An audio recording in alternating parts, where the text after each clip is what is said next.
We do have a guest. We are with Ashritha Eswaran after her second victory, back-to-back victories. You took down Anna Zatansky, now Tatev Abrahamyan. How do you feel right now? It feels really good. Tatev has been like a very problematic opponent personally for me because I think we've played like maybe 9-10 times and I don't really have a good record against her.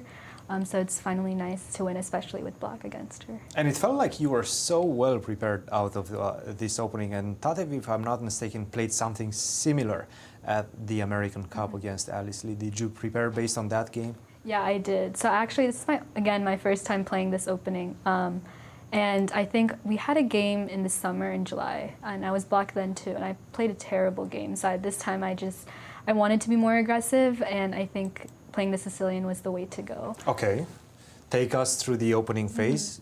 This was the first time you played this Shreshnikov? Yes. Oh, wow. And I was actually, I think, if you saw my clock, I think I knew the position to like move 21 or something, knight d e3. But yeah, I saw that, you know, she originally back in the days used to play after, instead of c4, after bishop f6, she used to play the c3 line. And then you mean all the way here, yes? Yeah, instead of c4 here, yeah. c3, yeah. Yes. So, and then recently, especially her game against Alice, and then I think she had a Title Tuesday game over the summer as well. She started playing the c4 move. And so I was well prepared, and I think she played the same plan with queen f3, g4, h4. So I was just looking at this position and just got lucky that it happened today. But yeah, she was spending a lot of time. Did the rest day help with your preparation? You managed to check everything, all the possibilities? It definitely did, but I didn't like prepare. I did the normal preparation because I also did have schoolwork to do. Okay. But yeah, I was able to at least get a little bit more than usual. Absolutely. So take us through the game after yeah, that. So here, yeah, after rook h1, I had looked at this move, bishop f7, and with this idea of taking on h5. And so you were still in your preparation at this point. Wow. And so I looked at knight ce3. And I think I was planning to play bishop g6, knight f5, and bishop g6, bishop g5 first. Yeah. Bishop g5 first. Yeah. Bishop g5 first, knight f5, and bishop g6. And this is a very complicated position. Okay. But I thought I'd take my chances here, especially since she was low on time. That was some trend I saw, like in her previous games as well in this tournament. And I had the two bishops, and I felt confident that, you know, there's a lot of complications there. So. And it felt like you were also willingly putting a lot of pressure on her time. That was part of the strategy as well. I think last couple of times I played her, she managed her time pretty well, and so I felt like I had to put the pressure on her from the beginning of the game this time. Absolutely, and you played this move, rook to d7, taking to h8, and yeah. We were looking at the position with the g file open. Things were looking dangerous for you. Were you concerned at all, or? I was slightly concerned. I think instead of c5 actually on move 26.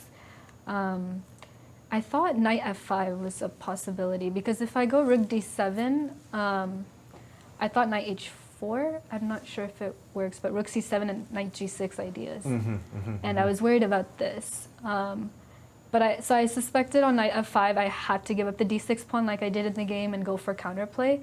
How would you do that? That's a good question. I thought bishop takes c4, knight d something like this.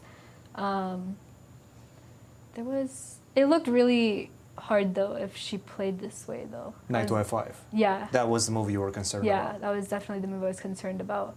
And I think here, yeah, I think there was some lines where I wanted to like even sack my queen. I think bishop g8 was the move. Perhaps bishop yeah. g8 and knight f7 and then take. Maybe with a bishop. Yeah, with the bishop, and then play this position because my dark square bishop is good and she still can't castle. And you have some knight d4 coming in.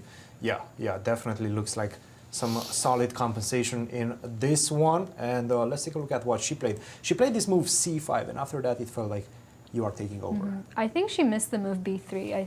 I'm not so sure, but after b3, a b3, bishop b3, I think she was already thinking a lot. And after rook d6, queen b8, she played queen e2.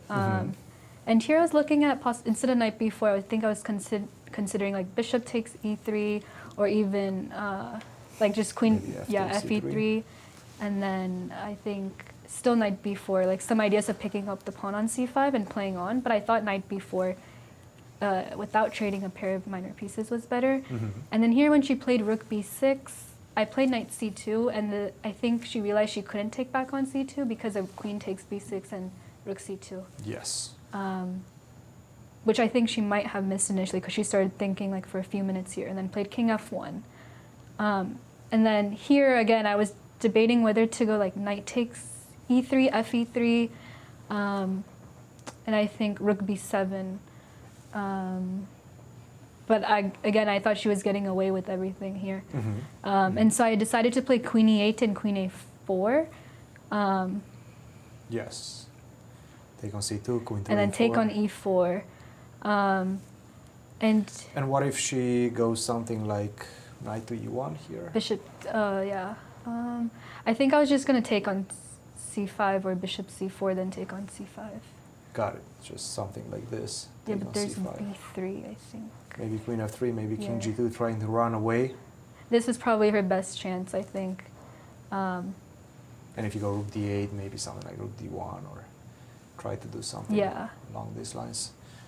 Cool. And she played knight takes e3, and at this point you found this idea with queen to a2. Queen d3, bishop e6. It definitely got more messy than I expected.